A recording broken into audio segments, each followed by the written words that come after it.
therapist, do I always line up exactly and find this and then have the motion occur? I don't. You guys are learning this, so you have to have very clear process of how to do it. If I'm coming to measure her flexion, I'm going to make sure she's stabilized. Here's my good starting position. Good. Go ahead and raise your arm up for me. Great.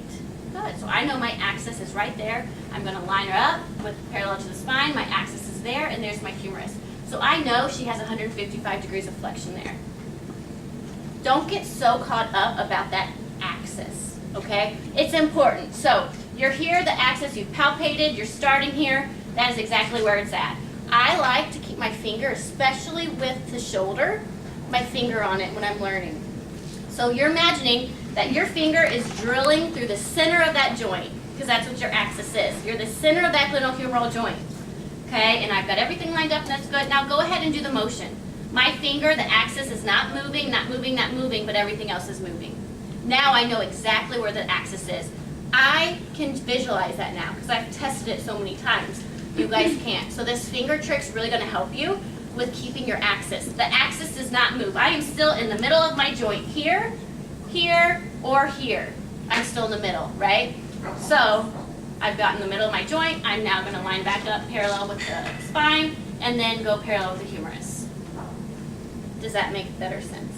Will we be allowed to like place our finger on the axis like Yeah. practical? I honestly don't care how you line up. As long as you get 140 degrees of motion and everything ends in the right spot, that's what you're getting tested on.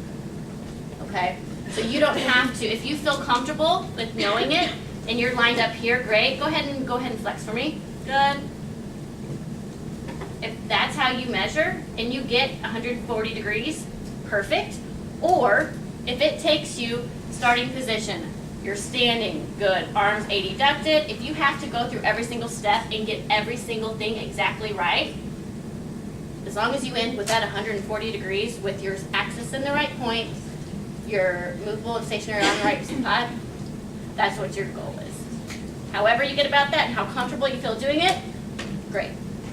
And during the practicals, like all of this will be memorized. This just have the charts, right? No charts, exactly. Right, that's why you're studying tomorrow or Sunday.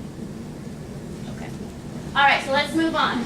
Horizontal abduction and horizontal abduction. Have a seat for me. So with this one, we're going to do seated horizontal abduction. Seated, shoulder flexed to 90. Now here's an example of how there's multiple ways to do it. I've chosen the easiest for you guys. So I think this is the easiest. You can study this and test this and get 100% on this, yeah. Or if you find a different way in your book with something different, I know that way too, and if it's right, then you will still get it correct. I have just chosen the easiest. So start a class, well, that's really not the way to test it. Well, this is one way to test it. There's multiple ways to test it. This is what I think is the easiest for you guys. So seated, shoulder flexed to 90, elbows extended, forearms pronated. There's your starting position. The axis is at mid-superior acromion. Okay, so right on top, in the middle of the acromion. Okay?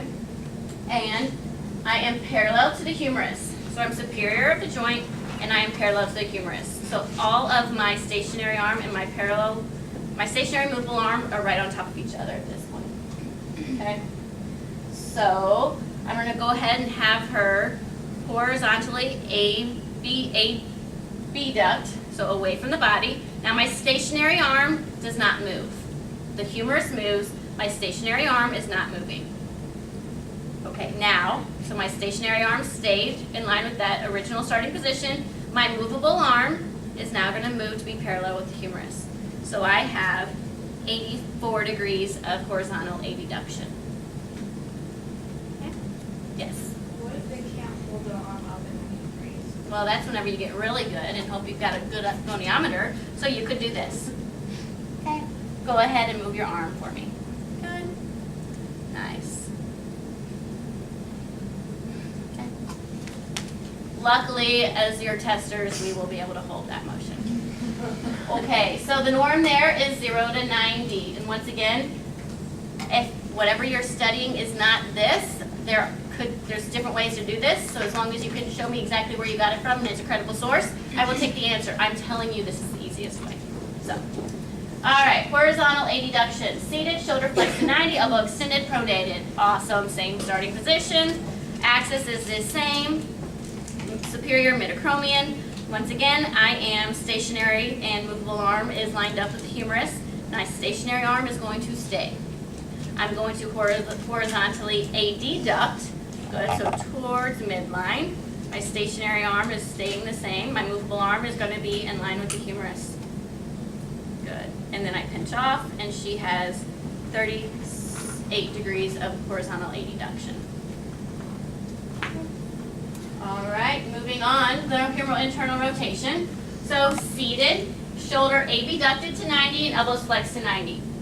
There's another way to do this, but this is what I feel like is the easiest and illustrated in your book.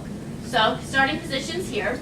So for somebody that has a healthy shoulder, you're easy. But actually, she'll probably get tired while I talk for so long about it and she holds this position, right?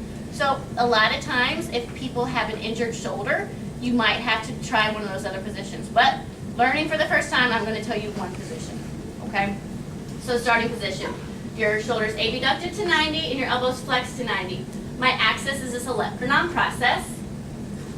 My stationary arm is parallel to the floor and then to the ulna. So like perpendicular to the floor is supposed to be. There's two different ways to do this. So if I'm going to do parallel to the floor, I'm starting at 0. Okay? I'm going to have to change this on my grid. So I'm going to go ahead and hover it. And my stationary and my movable arm are both in line with the ulna. I'm going to go ahead and externally rotate for me. Good. So pull. No. Good. So go ahead. You're going to pull this arm back as far as you can. Perfect. So I'm at 0 degrees. I stay perpendicular to the floor. My stationary arm, my movable arm moves in line with the ulna. So she has 93 degrees of external rotation. Another way of doing this is, which is harder, I think, but this is what your book has, is your starting position is that you're perpendicular to the floor. See that? So my stationary arm is perpendicular to the floor and my movable arm starts in line with my ulna. So I'm starting at 90 degrees. Go ahead and externally rotate for me. Good. So I got to go somewhere good there. So my goniometer says 90 to 150. So then I have to subtract 150 to 90. So that's much harder for me, right? Versus keeping my stationary arm there. So either way is fine. I find that it's easier just to start with my stationary arm in line with my ulna and then measure from there. So with external rotation, 0 to 90 is the norm. And then the opposite for internal rotation. So see, you're tired, aren't you? Ooh, okay. So internal rotation, seated, shoulder abducted to 90, elbows flexed to 90. Olecranon process is my axis. My I'm parallel to the, oh, I'm sorry, I'll have to fix this. This is one of my first year mistakes. So if I'm parallel to the floor, this is the position. I'm starting at 0.